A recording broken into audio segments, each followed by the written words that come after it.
mukha siyang juicy, mukha siyang masarap, and yung enoki mukha siyang crunchy. Guys, ngayon itatry naman natin yung enoki ni Guy. Sobrang haba ng pila pero mabilis naman siya kumanda. Now it's here. Looking at it na hindi pa tinitikman, mukha siyang juicy, mukha siyang masarap, and yung enoki mukha siyang crunchy. Meron siyang cheese sauce na ganyan, meron siyang konting gulay, and pork is 50 pesos while yung beef is 60 pesos. 3 pieces na siya per stick. May kasama na siyang gochujang sa gilid. Try natin. First one, the pork one.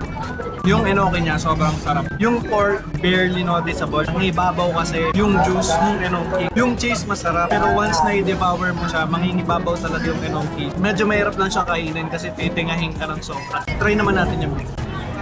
Yung cheese, una mo siyang malalasahan kasi yun yung unang dadampi sa dila mo. Masarap yung cheese, masarap siya. Sunod mo matitikman is yung beef. Very smoky, very juicy, and masarap yung pamahin nila. And then lastly, mangingibabaw na ulit yung enoki, which is very juicy din. For the rate, the pork and the beef, I'd give it a 9. Mahirap lang talaga siyang kainin, parang dapat in one go lang siya. Marerecommend ko ba siya sa inyo? Ako, since na-try ko na, di na ako para pumila ulit kasi meron yan sa Samgyupsal.